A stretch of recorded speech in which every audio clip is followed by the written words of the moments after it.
Nós estamos iniciando hoje, né, o módulo 3, já passamos por 2 módulos, já, o módulo 1 e 2, do Seminário Teológico de Base, são 4 no total, um total de 50 lições. Nós estamos começando a transição, né, entre a lição de número 24 para 25, que é justamente que marca a entrada do módulo 3.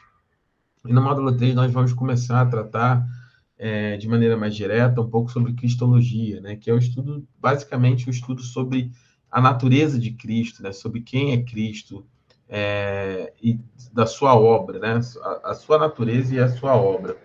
Parece um pouco...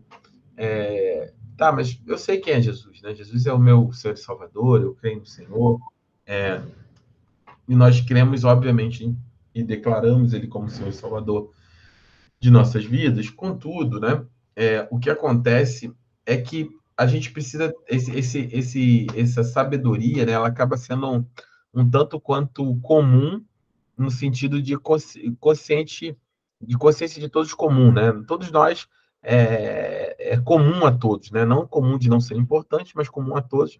Que Jesus é nosso Salvador, que Ele é o Senhor da nossa vida. Paz Amadili, seja bem-vindo. Comum a todos nesse aspecto. Porém, né, a gente precisa Papai, organizar, né, paz, entendendo um pouco assim, de forma mais profunda, quem é Jesus, né?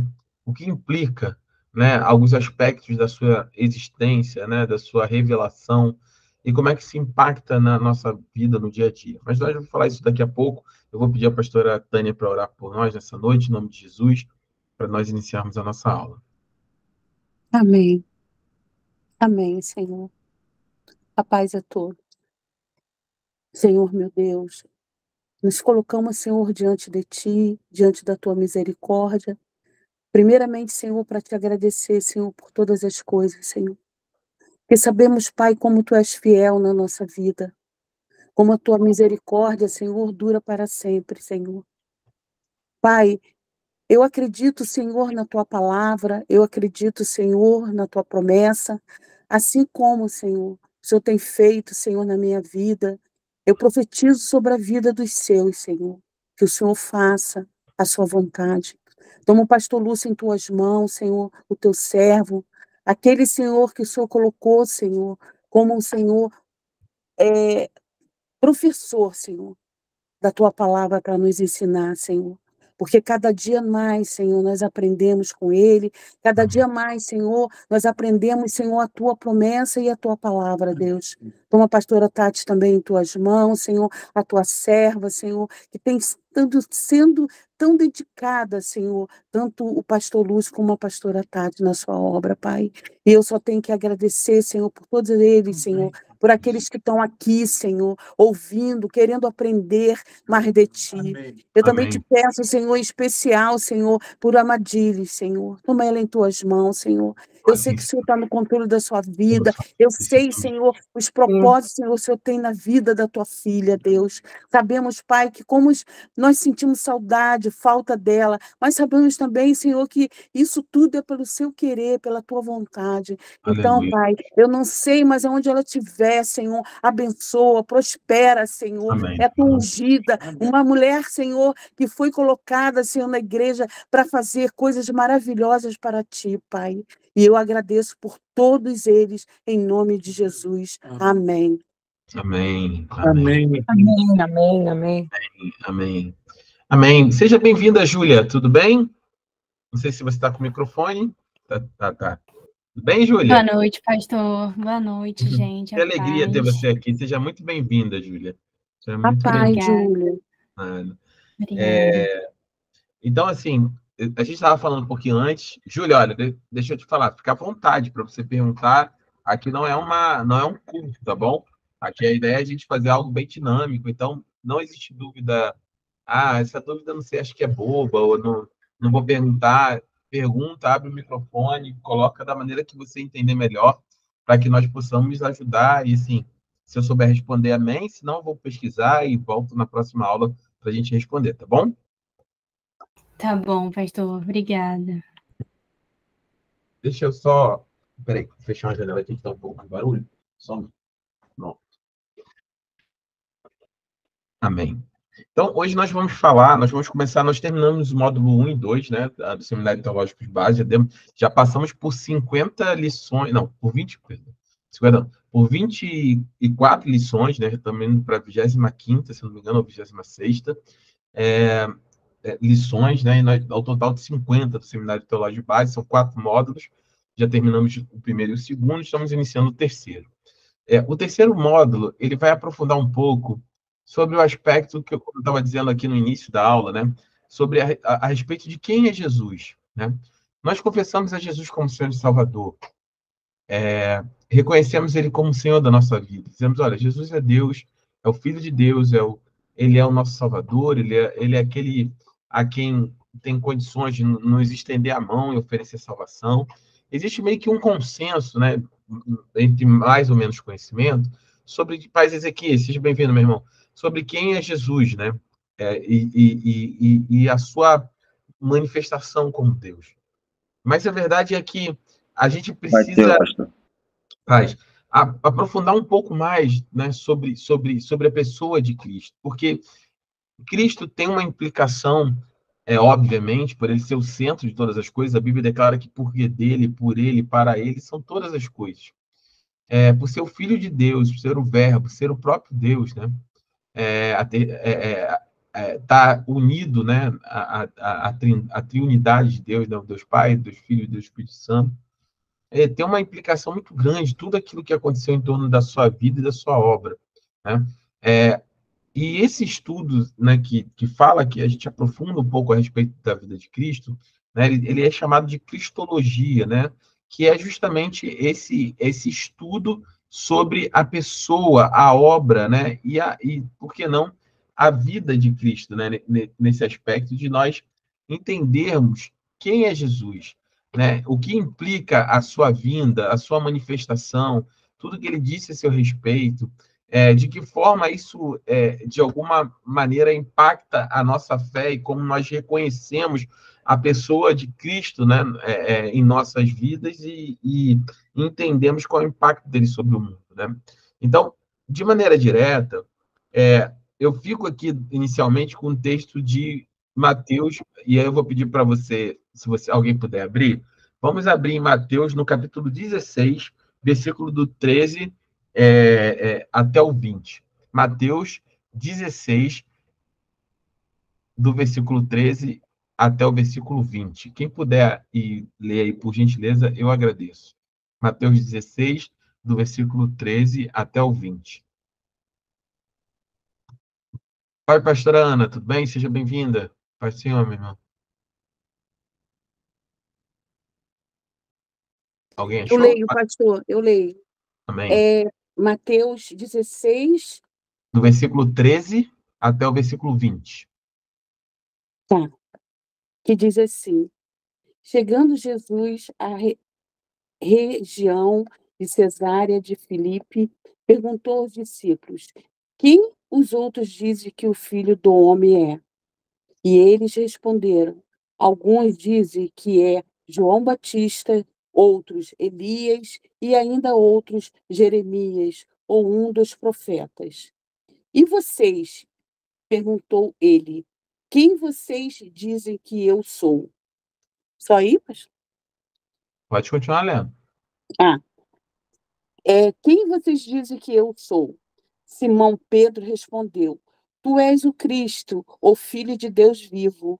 Respondeu Jesus: feliz é você, Simão, filho de Jonas, porque isto não foi revelado a você por carne ou sangue, mas por meu Pai que está no céu. E eu digo que vocês é Pedro, e sobre esta pedra edificarei a minha igreja, e as portas de Hades não poderão vencê-las.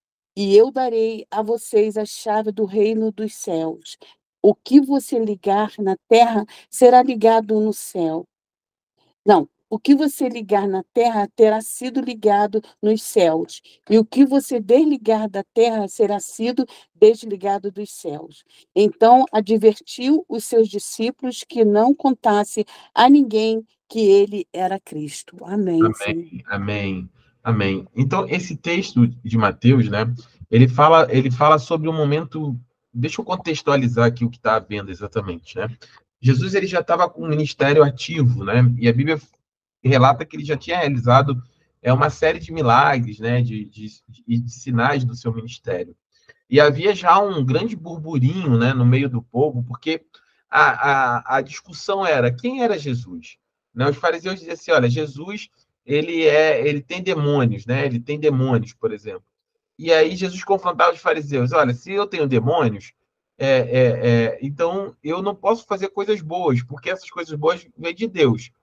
E se eu estou fazendo coisas boas e pertenço aos demônios, então o reino a casa de Satanás está dividida contra ele mesmo.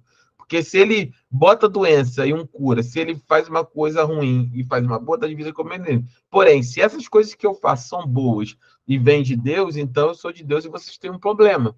E isso impactava diretamente, né, a cultura religiosa daquela época. De maneira que as pessoas ficavam um tanto quanto perdidas a respeito de quem era Jesus, né? E aí Jesus ele abre aqui no versículo 13 de Mateus, no capítulo 16, dizendo justamente isso, que ele chega na região de Cesareia de Filipe, que era uma região ao norte ali de Jerusalém, e ele pergunta aos seus discípulos, quem os homens, né? Quem os homens quem é a multidão, quem as pessoas do comum do dia a dia dizem que o filho do homem é, dizem que eu sou, né? O filho do homem é uma expressão que, se eu não me engano, está lá no profeta, acho que Isaías, se eu não me engano, que tratava sobre isso, né? Essa expressão de que o filho do homem, né? Ele viria. Então, Jesus ele está se referindo como filho do homem, né? E aí ele pergunta quem vocês dizem, né? Que tá que eu sou, né? Que eles dizem que eu sou. E aí os apóstolos, os discípulos começam a dizer, olha, eles responderam, alguns dizem que você é João Batista, né? Porque João Batista tinha sido morto, né? Outro Elias, lembre-se que Elias, né, tinha subido na carruagem de fogo, outros Jeremias, os profetas. Então o povo estava perdido, porque eles não sabiam exatamente quem era aquele homem que estava fazendo absolutamente todos aqueles milagres diante dele. E Jesus, e eles, vendo aquela confusão, Jesus pergunta, tá, quem é o filho dos homens, né? Quem é as pessoas, quem é a multidão está dizendo que eu sou? E aí os discípulos dão uma série de respostas, e aí Jesus faz uma pergunta incisiva, né? Dá um checkmate nos discípulos, dizendo assim, e vocês? Quem vocês dizem que eu sou? Porque uma coisa é a multidão que não anda comigo, uma coisa é a multidão que não me conhece, uma coisa é a multidão que só vai ver os milagres, uma coisa é a multidão que vai uma vez por semana na igreja, lá ouvir um louvor, uma coisa é a multidão que vai lá na igreja só quando tem um pregador famoso, uma coisa é essa multidão, que vê os milagres, que vê os sinais, que vê as maravilhas. Tudo bem, eles estão dizendo isso. E vocês? Quem vocês dizem que eu sou? Vocês que andam comigo, vocês que conhecem a minha palavra, vocês que ouviram de mim todas as verdades que eu tenho dito a respeito do reino, a respeito de todas as coisas que vocês têm testemunhado durante o meu ministério, quem vocês dizem que eu sou? E é nesse momento, né, que Simão Pedro, né, que é Pedro, né, que é o apóstolo Pedro, ele se levanta e ele tem uma revelação direta de Deus Pai, e ele declara claramente: você é o Cristo, né, o Filho do Deus vivo. Então, a primeira questão, e nós já vimos isso aqui nessa declaração poderosa de Pedro, é: tu és o Cristo. E o que significa Cristo? Nós já vimos lá atrás. O que a palavra Cristo significa para o contexto, né, dos discípulos naquela época? Porque Jesus Cristo, nós já vimos aqui em outro momento, né, Christos, né, não significa que Jesus, não é o sobrenome, né? Jesus não era igual o meu nome, Lúcio Freire, não é isso. né? Não é que o nome e sobrenome, né? Jesus, não é que o sobrenome dele era Cristo. Cristo era um título, né, que ele carregava. Tu és o Cristo. Jesus, o Cristo, né? E o que a palavra Cristo significa? Vocês lembram da aula quando nós falamos disso aqui? Vocês podem digitar aqui ou falarem, abrir o microfone e podem colocar aqui se vocês lembram ou não e se lembram o que significa Cristo, né? Não?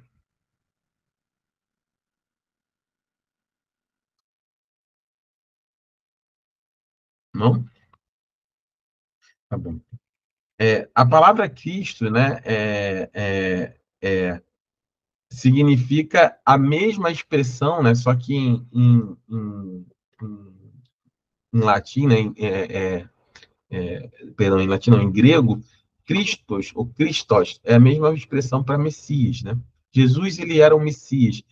Christos, Christos, Cristo, Christos em grego e Messias, ou Messias em hebraico, tem a mesma palavra, a mesma expressão, significa o ungido, ou escolhido.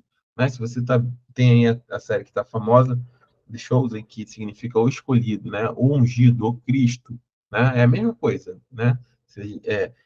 Cristo significa o ungido, o Messias, né? Aquele que era o ungido. Né? Desde o do tempo antigo, os profetas falavam a respeito do Christos, ou do Messias, daquele que haveria de vir, o ungido, né? O ungido de Deus. E aí, esse é o primeiro ponto. Então, Pedro tem essa revelação. Ele fala, olha, você é o ungido, você é o Cristo, você é o Messias, você é aquele a quem nós aguardávamos esse tempo todo. E esse é o primeiro ponto que eu quero mostrar para vocês nessa noite a respeito de Cristo. E eu vou colocar um vídeo. Eu preciso que vocês confirmem para mim se vocês estão enxergando aqui, né? E ouvindo a aula, perdão, o vídeo. Deixa eu substituir aqui a imagem. E me digam se vocês estão vendo e ouvindo, por favor. Amém? Vou colocar do início. Confirmem se estão ouvindo, por gentileza. Tem uma história estranha no começo da Bíblia. Amém. Adão Então, e Eva. Amém. Tem uma história estranha no começo da Bíblia. Adão e Eva estão no jardim do Éden. E tudo nesse jardim é ótimo. Exatamente como deveria ser. Exceto, tem uma única árvore da qual Deus disse para eles não comerem, porque é perigosa e vai matá-los. É só isso? Evite o fruto da árvore e tudo bem? Sim, parece simples. Mas nesse jardim tem uma serpente. E ela conta uma outra história. Ela fala que você não vai morrer se comer dessa árvore. Na verdade, vai se tornar como Deus. Adão e Eva acreditam na serpente e comem o fruto. Por isso, a bondade do jardim é perdida de forma trágica e o mal e a morte entram no mundo bom de Deus. Agora, por que tem uma serpente falante no jardim? Quero dizer, essa coisa é um problema. É estranho. E para piorar, a Bíblia não diz o porquê nem como essa coisa chegou lá. Ela apresenta a serpente como uma criatura em rebelião contra Deus, que quer levar as pessoas a duvidar de sua bondade e afundar todos num caminho de morte. Então, essa serpente é a fonte do mal que continua presente em nosso mundo e nas vidas até hoje. Mas existe esperança, porque nessa parte da história, Deus faz uma promessa para Adão e Eva. A promessa é que um homem virá, no futuro, um filho de Eva, e ele vai esmagar a cabeça da serpente e destruir o mal totalmente. Só que, durante essa batalha, a serpente vai machucar o calcanhar dele. Então, é uma destruição mútua? Sim, é uma promessa muito estranha, mas bonita. E ela fica pendente, até o próximo momento-chave da história, quando Deus separa um homem chamado Abraão. E ele diz que, por meio da família dele, a bondade e a bênção serão restauradas para todas as nações do mundo. E quando seguimos essa família, chegamos a um dos bisnetos de Abraão, chamado Judá. Ele recebe a promessa de que um dos seus descendentes vai ser rei, e o mundo inteiro vai seguir esse rei. Ele vai trazer paz e harmonia. Vai ter muita comida, vinho, leite e plantações. E vai ser incrível. O primeiro rei descendente de Judá que nós encontramos é o rei Davi. Ele é um herói. Talvez ele esmague a serpente. O problema é que Davi está infectado com o mesmo mal que afeta toda a humanidade. Ele não esmaga a serpente, pelo contrário. Mesmo assim, Deus faz uma promessa a Davi de que esse rei, no fim das contas, seria um dos seus descendentes. Continuando a história, vemos que cada geração dos seus filhos, um a um, não parecem qualificados para a tarefa. Eles cedem à serpente, eles escolhem o mal, vão atrás do dinheiro, sexo, poder e seguem outros deuses. As coisas ficam tão ruins que eles afundam a nação de Israel. E o terrível império da Babilônia os leva embora. E agora não existem mais reis para cumprir a promessa. Parece que o plano inteiro está perdido. Mas durante esses tempos ruins existia um grupo de homens esquisitos, chamados profetas. Eles continuam falando desse rei que viria e lembrando da promessa de que ele iria derrotar o mal e restaurar o jardim. E um profeta específico, Isaías, falou mais sobre por que esse rei seria picado. Isaías disse que o rei prometido recebe essa ferida por causa do mal da humanidade e que isso o mata. Mas de repente ele volta. E Isaías diz que porque sofreu essa ferida, ele pode se tornar a fonte de cura para todos. Mas o Antigo Testamento termina e o rei esmagador de serpente de quem todo mundo falou nunca aparece. Por isso, quando o Novo Testamento começa, ele apresenta Jesus de Nazaré não como um homem qualquer, mas como quem veio cumprir as promessas antigas. A gente aprendeu que ele é descendente de Davi, Judá e Abraão. Ele anda por Israel anunciando que a bondade do reino de Deus está aqui, agora, e começa confrontando os efeitos do mal nas pessoas, curando e perdoando seus pecados e maldade. Muitas pessoas agora estão acreditando que esse, de fato, é o rei prometido. Mas Jesus começa a dizer aos seus seguidores mais próximos que ele vai se tornar rei e trazer paz sofrendo o efeito do mal da humanidade nele mesmo. A mordida fatal da serpente. Isso. Então parece que a serpente ganha. E a história seria uma tragédia, exceto pelo que acontece depois. Jesus ressuscita dos mortos. E então, agora Jesus tem todo o poder sobre o mal e a morte. Todo o resto do Novo Testamento faz essa afirmação de que o poder de Jesus sobre o mal e a morte agora está disponível para começarmos a confrontar os efeitos do mal nas nossas vidas. Mas mesmo assim, a morte e o mal ainda são um problema real no mundo. Por isso, a história da Bíblia termina descrevendo o dia no futuro, quando Jesus volta e termina o trabalho. Ele destrói a serpente de uma vez por todas e restaura a bondade do jardim aqui na terra.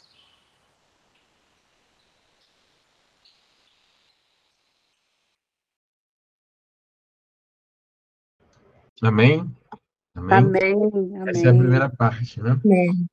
Então, é para que a gente possa entender de maneira bem simples, né, obviamente, né, era a promessa, né? Bem-vinda, Vitória, tudo bem? Seja muito bem-vinda, não tinha visto que você... Obrigada, boa noite. Tudo bem? Seja bem-vinda, Vitória. Então, basicamente, o que eu estou dizendo, né? Pedro, eu estou trabalhando, Vitória, você entrou um pouco depois, em cima do texto de Mateus 16, do versículo 13 até o versículo 20. Nesse texto, né, então, Jesus fala, olha, quem as pessoas estão dizendo que eu sou? E aí os discípulos falam, olha, uns dizem que você é Jeremias, Elias, que você é João Batista, né, que morreu, e talvez está com o espírito de João. Uma confusão, as pessoas não sabiam identificar muito Cristo.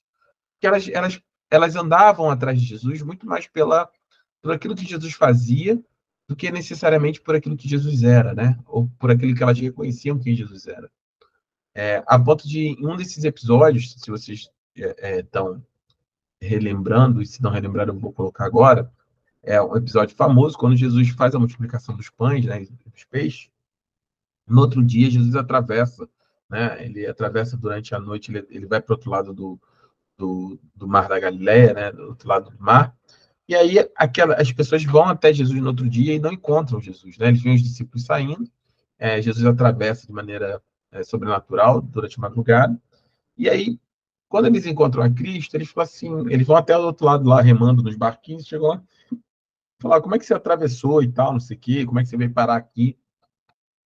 A gente viu os barcos saindo com os discípulos, mas não viu você saindo nele, então como é que você veio parar E Jesus dá uma resposta muito direta para eles. Fala assim, olha, vocês não vieram aqui atrás de mim por conta de mim. Vocês vieram aqui pelo que eu fiz ontem, porque eu multipliquei o pão, eu dei o peixe, eu fiz o milagre.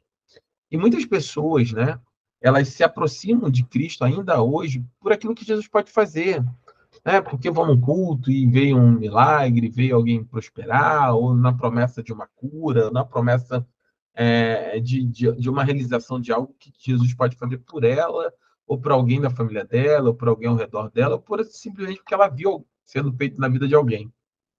Mas isso não é um relacionamento com Cristo. E essas pessoas não tinham esse relacionamento. Jesus confronta elas.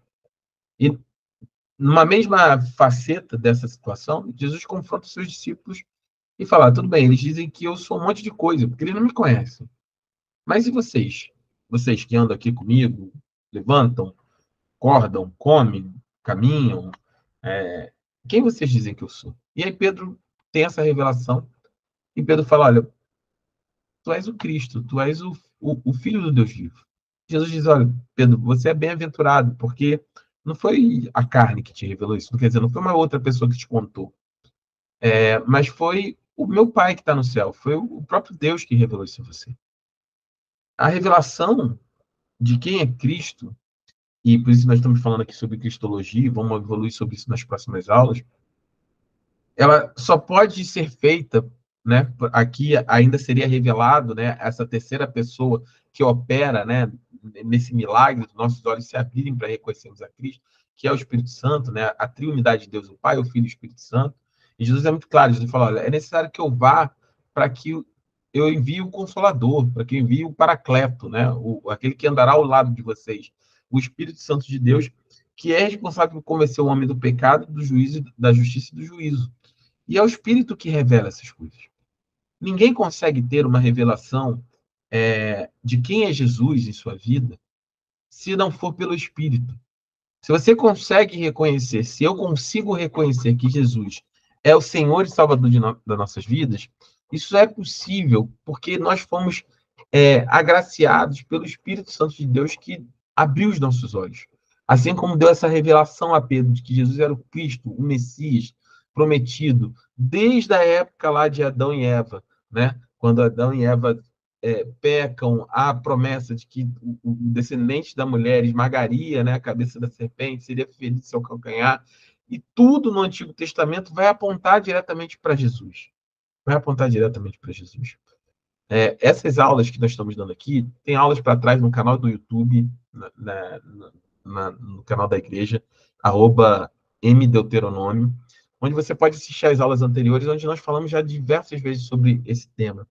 De como falamos sobre a criação, a teoria da evolução versus a criação, de como é que a gente pode entender isso, como é que a nossa fé se posiciona em relação à fé, à ciência, né? É conflitante, não é conflitante? Isso tudo está explicado. Volte algumas aulas, procure lá no canal da igreja. Está tudo lá nas aulas que nós demos anteriormente. Mas nesse ponto, né, a gente considerando já a promessa, né, de Cristo, havia uma promessa de que essa salvação, de que esse socorro de Deus seria dado através desse Messias, desse Cristo, desse ungido.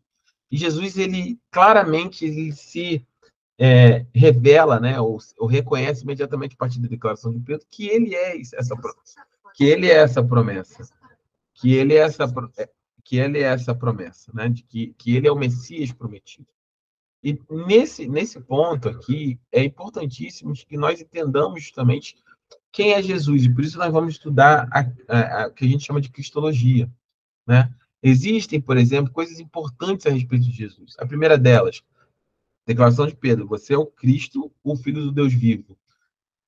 Uma das pilares do cristianismo fundamentais é a nossa crença de que Jesus, ele era 100% Deus, obviamente, ele era o Cristo, o Filho do Deus vivo, mas ele também era 100% homem. Existem várias doutrinas, né, várias heresias que surgem ao longo do tempo, que permanecem até os dias de hoje, que colocaram, né, muitas das vezes em xeque essa divindade, vamos dizer assim, né, ou humanidade de Cristo. muitas pessoas, ao longo do tempo, entendiam ou tentaram defender que Jesus tinha uma natureza humana, mas não divina, e aí não reconhecem Jesus como Senhor e Salvador, como Filho de Deus. E isso é o mais comum do que a gente pensa, tá? Se você for, de maneira geral, no meio secular, tem muita gente que fala Jesus, não, Jesus foi um revolucionário, Jesus foi um espírito evoluído, como os kardecistas acreditam, Jesus foi um bom guru, Jesus foi um profeta, como os muçulmanos acreditam, né? Que assim como Alá, Alá não, perdão, Maomé, ele foi um profeta também. Muitas pessoas reconhecem a humanidade de Jesus, reconhecem até a capacidade extraordinária humana de Jesus. Mas o problema não reconhecem a divindade de Jesus, não reconhecem que Jesus não só ele foi um ser humano extraordinário, mas como ele também ele é Deus, ele é o Senhor, ele era o Deus encarnado, ele é o Verbo que se fez carne, como diz o João. Então, muitas pessoas hoje dizem, Jesus foi um cara legal, revolucionário e tal, e aceitam parcialmente a humanidade de Cristo, ou integralmente, mas não aceitam a sua divindade. Por outro lado, surgiram ao longo de muito tempo, isso não é tão incomum, pessoas que acreditam que Jesus ele veio só em espírito, mas não era homem, né? Ele era como se fosse assim, como se ele vivesse, né? Ele fosse manifesto somente, ele parecesse, né? Que era um homem, mas ele não era homem. Só que a questão é que, como nós vemos, né?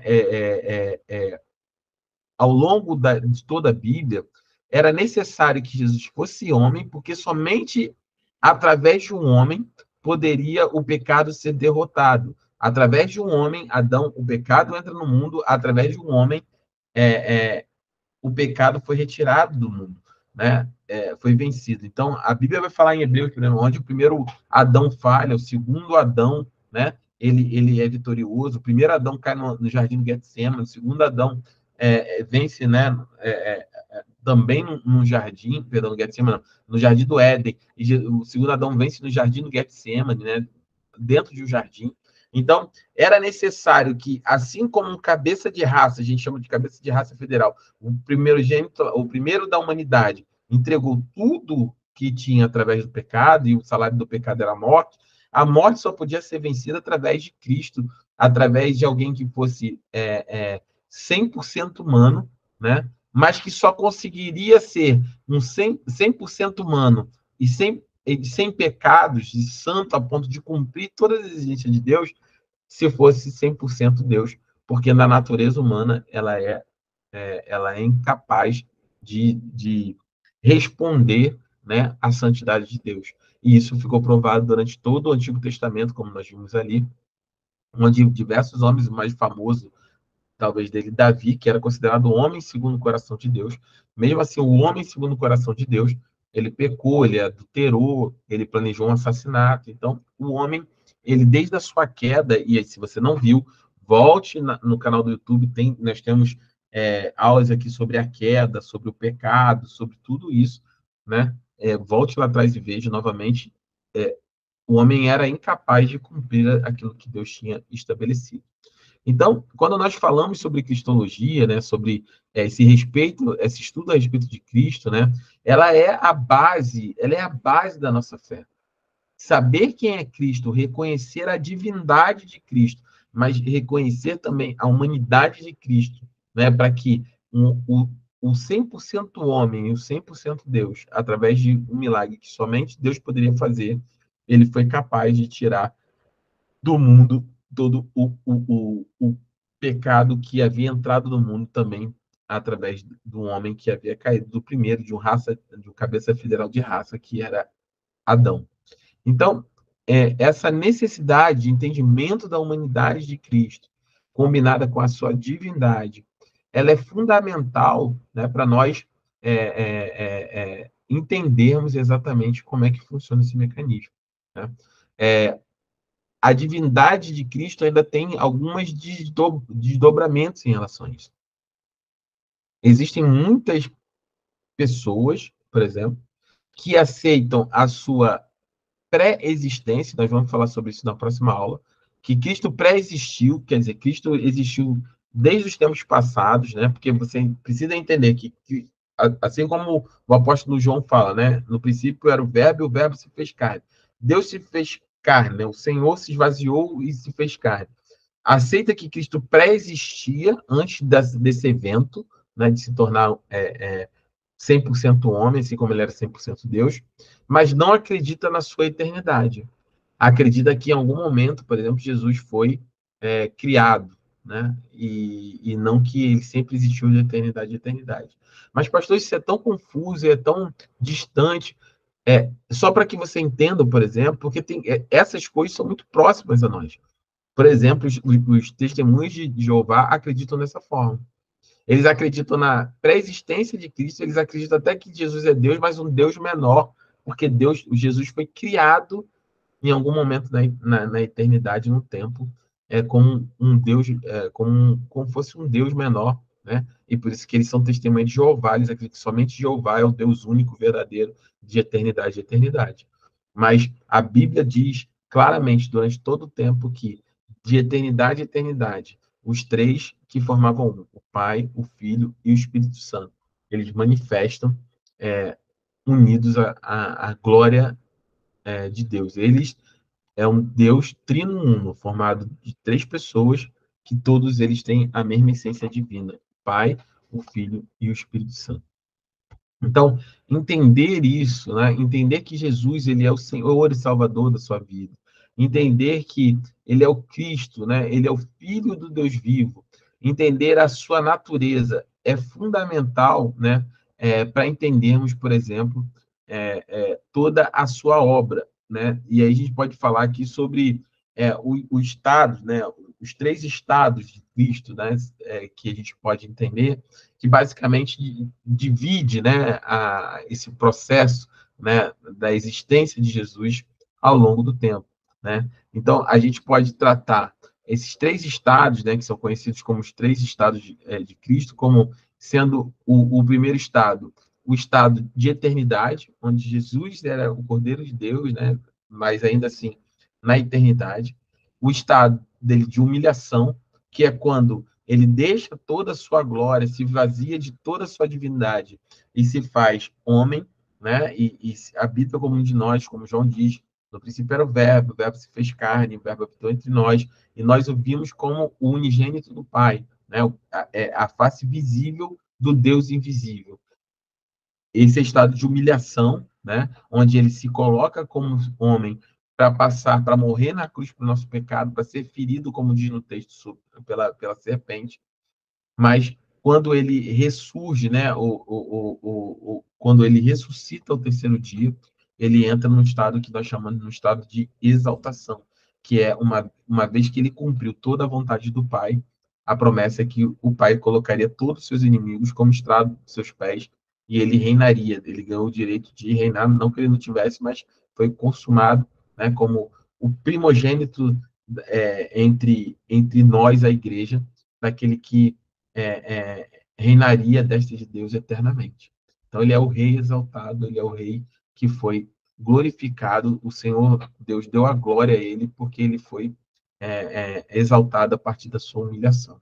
Então, assim, são discussões bastante importantes, porque não são raros os casos que nós passamos por diversas situações onde esses conceitos se confundem, né? Pessoas que vieram, por exemplo, tiveram contatos com Testemunho de Jeová, pessoas que tiveram contato com kardecismo, né? Com outras religiões, ou estruturas, por exemplo, né? Que apresentam Cristo de uma maneira equivocada, né? Do ponto de vista cristão protestante, e tem ainda essa dificuldade nessa percepção efetiva de quem era Jesus e de quem e qual é o estado, né? Como se manifesta a partir de Cristo tudo aquilo que tudo aquilo que implica, né? A sua vinda ao mundo, né? Como nós vimos o Deus invisível, nós vimos a face visível do Deus invisível, né? Porque Jesus, ele subsistindo, em Filipenses 2 fala que ele subsistindo na forma de Deus, ele não julgou como usurpação a ser igual a Deus. Antes, ele se esvaziou de si mesmo e assumiu uma forma de servo. E aí a Bíblia diz que, a partir daí, Jesus estabelece da sua ressurreição, ele passa a ser não só o unigênito da criação, quer dizer, o único gerado, o Filho de Deus, mas ele passa a ser o primogênito dessa nova humanidade. Jesus não só ele ressuscita ao terceiro dia, mas com a sua ressurreição, na sua entrada do seu estado de exaltação, assim, logo que ele ascende aos céus, em Atos, no capítulo 1 ali, ele inaugura um novo tempo. E que tempo é esse na eternidade? É o tempo onde Cristo é exaltado e a igreja reinará, sua noiva reinará com ele. Então, a nossa esperança, assim como Jesus ressuscitou ao terceiro dia, uma vez que nós recebemos a Cristo, a nossa promessa não é só nessa vida, não é só sobre hoje. A promessa de Deus não é somente hoje para Tânia, para o Lúcio, para Tatiana, para Vitória, para Júlia, para Mariana, enfim, para todos nós. Não é somente para agora, não é somente Deus cuidar de cada um de nós agora, mas é uma vez que nós aceitamos e confessamos Jesus como Senhor e Salvador de nossa vida, duas coisas acontecem, né? Nós nos tornamos filhos de Deus e nós passamos a ter um relacionamento com Ele. E esse relacionamento tem um desdobramento na eternidade, que assim como Ele ressurgiu ao terceiro dia, num corpo glorificado, essa passa a ser a nossa esperança, que aqueles de nós que morrerem em Cristo, ou aqueles que nós, a partir da volta de Cristo, formos transformados, como diz em Tessalonicenses, nós sofreremos a ressurreição num corpo glorificado, ou teremos o nosso corpo transformado, uma vez que estivermos vivos na volta de Cristo, também no corpo glorificado, assim como era o corpo de Cristo. Então, Jesus foi o primeiro dessa nova linhagem, né, que está sendo construída por Deus a partir da igreja. Então, a importância de Cristo, obviamente, no cristianismo, ela é indiscutível, ela é fundamental. Muitos de nós não temos ou não amadurecemos do ponto de vista de conhecimento, nessa profundidade de quem é Jesus. E se você não entende essa profundidade, dificilmente você vai entender o quão maravilhoso é a oportunidade que nós temos de recebermos a Cristo como Senhor e Salvador de nossas vidas. Por que precisamos confessá-lo? Por que precisamos levantar a nossa mão na igreja? Por que nós precisamos confessar diante dos homens, né, para que ele nos confesse diante do Pai? Quais são as implicações hoje sobre a sua alma, sobre a sua realidade, uma vez que você se tornou filho e filha de Deus? Quais são as implicações para a eternidade, para a sua alma, uma vez que você se tornou filho e filha de Deus? Tudo isso nós só conseguimos entender a partir do momento que nós entendemos ou compreendemos quem verdadeiramente foi Jesus. E as pessoas, elas continuam como naquele tempo lá, sem entender exatamente quem é Jesus. As pessoas, muitas delas não têm essa...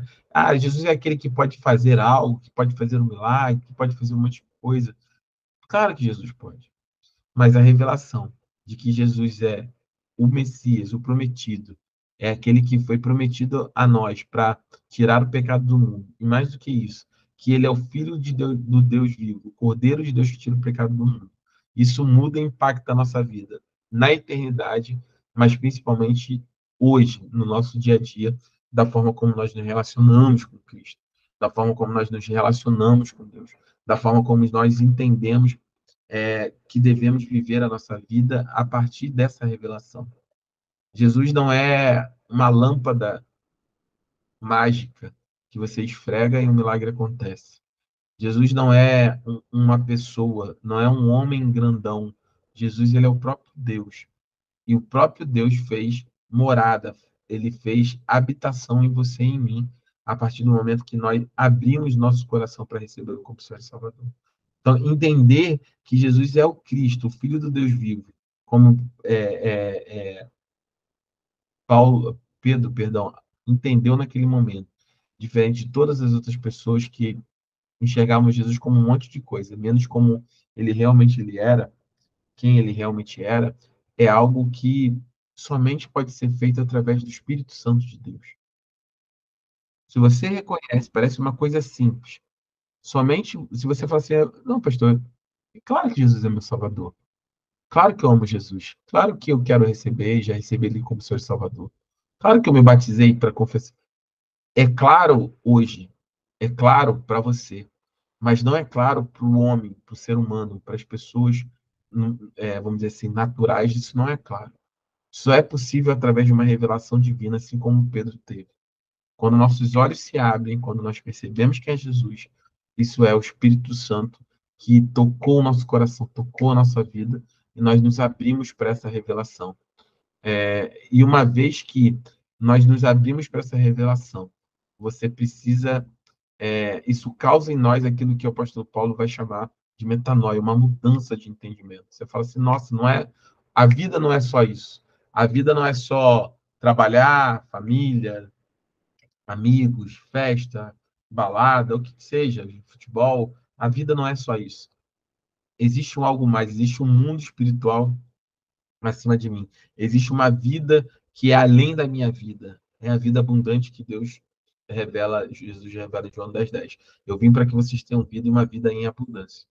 E a partir daí, tudo muda na nossa vida. Nós passamos a ter guinado todas as nossas estruturas. Você passa a ter valor, né? Se o mundo te usa e se você não se dá valor, você passa a ter valor em Cristo, porque em Cristo você claramente é recebido como filho de Deus.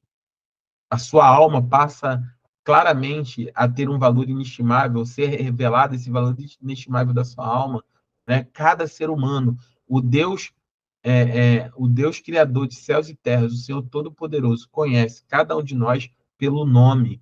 Nós não somos tratados no atacado, nós não somos tratados de maneira plural, nós somos tratados pelo nome. O Senhor conhece armadilhas, o Senhor conhece o Marcos, o Senhor conhece a Júlia, o Senhor conhece a Vitória, o Senhor conhece o Ezequias, o Senhor conhece o Lúcio, o Senhor conhece a Tânia, o Senhor conhece a Tatiana, o Senhor conhece cada um de nós pelo nome, né? No Salmo, se não me engano, 139, fala sobre isso, fala que antes, né, que nós fôssemos formados no ventre da nossa mãe, o Senhor já nos conhecia, o Senhor já entendia quem era cada um de nós, o Senhor já nos amou primeiro, antes mesmo de nós o conhecermos. Entender isso, a importância de Cristo, como nós nos relacionamos com a sua existência, como é importante nós entendermos verdadeiramente quem Ele é, quem Ele foi, quem Ele será para toda a eternidade, muda todo o nosso entendimento e a nossa relação com a fé que nós temos. Para finalizar, eu vou colocar mais um vídeo aqui para que vocês possam entender sobre o que nós estamos falando aqui.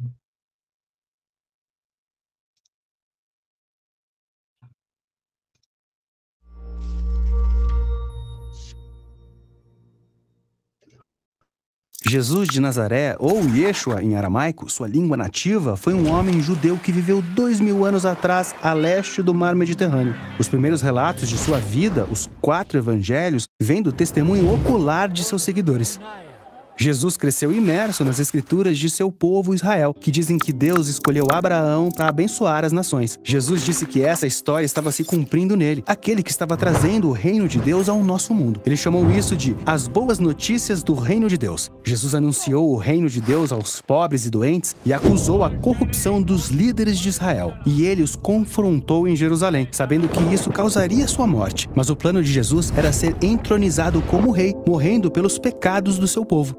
Depois de sua morte, seus seguidores visitaram seu túmulo, mas estava vazio. E Jesus apareceu vivo a muitos, dizendo que era o rei do mundo e abrindo um novo futuro para a humanidade. Depois, enviou seus seguidores para compartilharem as boas notícias do seu reino pelo mundo.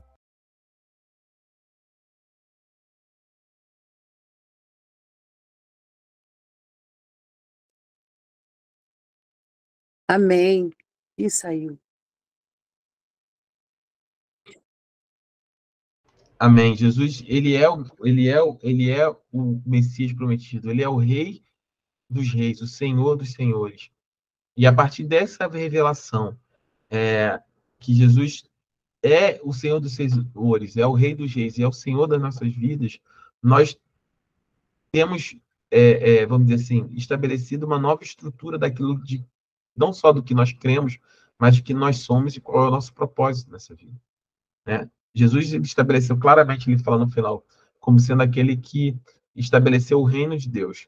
E, a partir desse reino, ele deu as boas notícias, né? Que era, qual é a boa notícia? Existe salvação, Existe solução para a alma perdida. A morte e o pecado não têm mais poder sobre nós em Cristo Jesus. E essa mensagem de boas novas, as boas notícias, é o que nós chamamos de evangelho. Evangelho são as boas notícias. Aquilo que nós contamos a respeito de... Às vezes as pessoas falam, pastor, como é que eu posso falar do amor de Deus? Como é que eu posso evangelizar alguém? Dê a boa notícia. Fala, olha, Jesus veio por mim e por você. Jesus ama você. Jesus me ama. Jesus, ele tem um plano na minha vida. Ele tem um plano na sua vida. Jesus entregou aquilo que é de mais precioso por nós na cruz do Calvário. Essa é a mensagem do Evangelho. Qualquer outra coisa, olha, que a gente possa tentar criar para causar um bom bem-estar, né? Para a pessoa se sentir bem na igreja, para a pessoa se sentir bem na nossa companhia. Isso tudo, no final do dia, é só uma distração, né? Porque a verdadeira mensagem, aquilo que traz conforto para o coração do homem, é saber que existe, sim, salvação para sua alma, que não está perdido, que o fim não é esse, mas que o Senhor preparou um futuro glorioso ao seu lado para cada um de nós. E isso tudo passa pela vida de Jesus. Quando nós entendemos quem é Jesus, quando nós entendemos quem é o Senhor, a sua obra na cruz, tudo aquilo que ele significou, a sua obra durante o seu ministério e o que ele tem feito através de nós, por meio de nós e através da sua igreja ao longo dos séculos, isso muda a forma como nós nos relacionamos com Cristo, com a nossa igreja e com o mundo ao nosso redor. E isso vai impactar diretamente na sua mente, trazendo mudanças de entendimento, metanoia, para que você viva não uma vida cristã mais frustrada, pecaminosa, caída, diminuída, né, no seu relacionamento com Deus, mas que você tenha uma vida verdadeiramente abundante, uma vida abundante, como foi prometido por Jesus em João 10:10. Jesus é o centro de todas as coisas, porque dele, por ele e para ele são absolutamente todas as coisas, né? Essa semana eu falei com o pessoal da mídia, estava conversando algumas coisas, e eu coloquei lá um versículo de Atos capítulo 17, que o apóstolo Paulo, ele declara, ele está fazendo um discurso ao Deus desconhecido para os atenienses, falando que aquele Deus que eles chamavam de Deus desconhecido era o Deus criador dos céus e da terra. E Paulo aproveita aquela brecha e faz um discurso poderoso de salvação. E ele fala, é nele que nós existimos, vivemos e nos movemos. Em Cristo, tudo é possível. Por isso que tudo é possível àquele que crê. Porque uma vez que você crê em Cristo, não existe mais barreiras para o que Deus pode fazer de milagre e de sobrenatural na sua vida. Porque o mais importante, o mais difícil, já foi feito. Em Efésios capítulo 1, no capítulo 2, final do capítulo 1 e início do 2, o apóstolo Paulo, ele diz que o mesmo poder que foi necessário para trazer Jesus da morte para a vida, ou seja, a pessoa que estava morta para a vida, é o mesmo poder que é necessário para convencer, para converter um coração que não conhece a Cristo. O mesmo milagre que é trazer um morto da vida para a morte, perdão, da morte para a vida, é o mesmo milagre necessário para convencer e que foi necessário para convencer a mim e a você de que Jesus é o Senhor e Salvador de nossas vidas e por isso nós confessamos a Ele. Jesus abençoe você. Nós vamos aprofundar mais sobre isso nas próximas aulas. Vamos falar um pouco mais sobre a pessoa de Cristo, sobre as implicações, né, a respeito da sua existência, de como isso se relaciona com a nossa fé, porque pode parecer um pouco assim, mas eu entendi e como é que se impacta no meu dia a dia, em tudo, em tudo. A igreja hoje, de maneira geral, muitos cristãos passam uma crise de identidade. Eles não sabem se posicionar no seu dia a dia, no seu círculo social, nas redes sociais, enfim, no dia a dia, né? Na sua vida, porque não conhecem aquilo que creem, não entendem aquilo que creem, né? Acham somente, Jesus, eu aceitei Jesus e pronto. Não, ser cristão é mais do que ter uma lista de coisas para fazer. Não é ir à igreja, ler a Bíblia, fazer jejum, não ouvir música secular. Não é isso, não é uma listinha de coisas a se fazer. Ser cristão é ter uma mudança profunda, de dentro para fora. É você reconhecer que você é incapaz de se salvar pelos seus próprios esforços e que você depende do Senhor para todas as coisas. É curvar a sua mente, e o seu coração diante do Senhor e reconhecer que Jesus é Senhor e Salvador da sua vida. E a partir daí, ser cristão se torna Cristo vivendo em nós. E quando Cristo vive em nós, tudo muda. Nossa perspectiva, nosso olhar sobre a vida, nosso olhar sobre o nosso passado, as dores que nós sofremos, a forma como nós nos relacionamos com as pessoas, a forma como nós nos valorizamos dentro dos relacionamentos que nós vivemos, a forma como nós nos colocamos diante da sociedade. Nós passamos mais do que ser crentes nominais, nós passamos a ser aqueles que vivem as suas vidas através de Cristo. E isso implica diretamente com a sua identidade, com a forma que você se coloca no mundo, como você se porta diante das condições que te cercam. Por isso que muitos crentes eles têm dificuldade de viver no mundo hoje inserido, né, na sociedade, porque por não saberem se posicionar, não conhecerem a fé que confessam, não entenderem qual é a profundidade do sacrifício de Cristo, eles acabam tendo dificuldade em se colocar de uma maneira clara a respeito do que são, a respeito do que creem e a respeito daquilo que é necessário para que você seja respeitado na sua vida de uma maneira como um todo, como um cristão, como alguém que segue a Cristo, como alguém que serve a Cristo e como alguém que tem um relacionamento com Cristo. Essa crise de identidade, ela passa pelo fato de a grande maioria de nós não saberem absolutamente nada a respeito daquele que é o autor e consumador da nossa salvação. E é isso que nós vamos falar aí nas próximas aulas. Você vai se apaixonar, se ainda não é apaixonado, mas vai se apaixonar ainda mais se você é apaixonado por Jesus, porque você vai entender o quão poderosa é essa salvação que ele realizou em nossas vidas. Amém? O Senhor te abençoe. Vamos orar para nós encerrarmos nossa aula. Alguém tem alguma dúvida? Amém?